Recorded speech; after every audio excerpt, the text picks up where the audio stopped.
Hello everyone, welcome back to Contented Living. I'm Katie and today we're finally getting to do the Heirloom Roses unboxing video. My Heirloom Roses order finally arrived just about an hour ago, maybe a little more. So we are going to get to see them for the first time together. So let's get started. Heirloom Roses is a company that I've ordered from several times. In fact, I have 2 of them on my porch right now, 2 on the other side of my porch, and then several in the backyard. So very reputable company. Some of the best roses I've been growing have come from them. They seem like they grow the fastest, bloom the first, the earliest. It is just amazing. So they come out of Oregon, usually shipped via FedEx. Also usually ship on time, but that's okay. So we're going to see what they look like. And they always put this packaging in to keep them steady during transit, which I appreciate. And it's pretty neat because they put the planting instructions right on the packaging. Really easy to follow. Let's get some more out of there. So let's start seeing some roses. I'm going to get the first one out very carefully. That box is full. All right. And our first one is Silver Shadows. This one is hard to get. It seems to sell out really quickly. And in fact, a couple of these were out of stock for a while. I've had them on my wish list for a couple of months. And I just kept watching them. And when they finally appeared, I jumped on them really quick. So Silver Shadows is going to be sort of a silvery lavender. Kind of lavender in the middle and white on the outer edges. So I'm really excited to see this one bloom. Heirloom Roses always puts a cane pole in there to help keep it steady during shipment. And then it's also tied with a zip tie around the branches. So let's get that zip tie undone. I can do this. There we go. Okay. Let's get that zip tie out. All right. This is my first order where I have not gotten them in plastic pots. This time I noticed they were going to come in a compostable box. That's what they call it. Looks like it's in a compostable bag, actually. So I'm going to pull that out. And that's what it looks like. Soil is still nice and moist. That's great. And we're just going to open that up.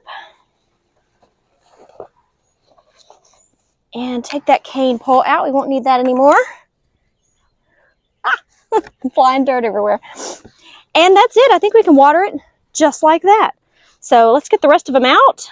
Then we'll get started doing that.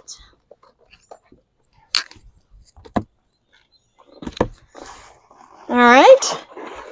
Ah, they are crowded in there. I have 4 roses in this order. Okay. So next is Marilyn Monroe. I saw this one at a local nursery several months ago. Actually a rose garden. Not a nursery, and noticed that it was just really beautiful apricot color. It's very good for hot, humid climates, which works for here in Texas as well. So yeah, this one should do quite well. That's Marilyn Monroe. Okay. Let's see if we can get this out of here. They're both competing for space. All right, very gently, we'll get Iris Webb. Okay, this one I've had my eye on for a while. It is a beautiful, unusual color. And you know, the more I've been buying roses, I have figured out I like a sweet scent and unusual colors. So this one I just had to have. All right, there's our Iris Webb. Put that right there. And last but not least, we have one more. This one's going to be Julia's Rose. This is going to be a nice neutral. Some browns, I believe a little pink or lavender too. So I like neutral colors as well as neutral colors in my roses. So really excited to see that one, Julia's Rose. And that's it. Now we have an empty box. So they've been in transit for a little while, usually about 5 days. This one's been about 7. So first thing you always want to do with roses that come in soil like this is give them a nice cool drink of water. I'm going to do that now.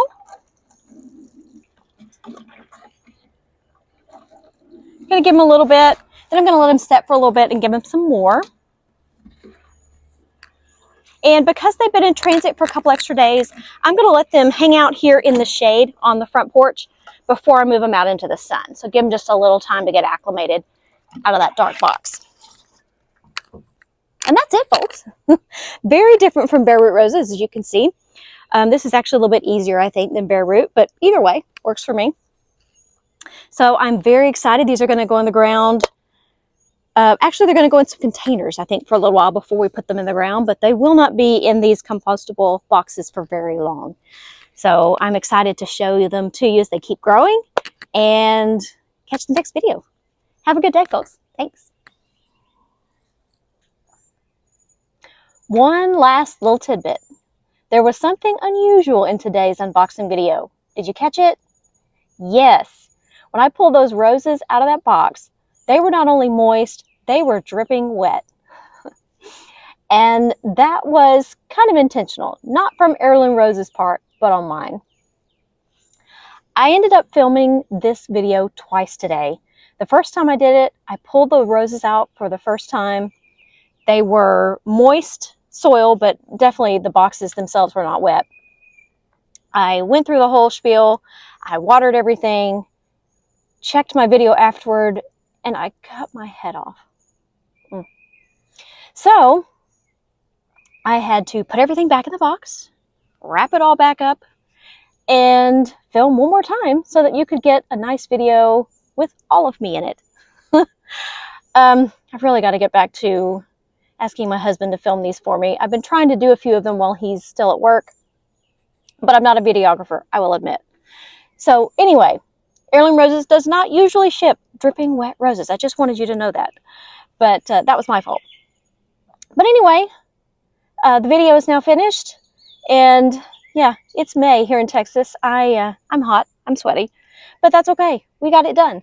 So yeah, I hope you enjoyed. This was a labor of love and labor of sweat today.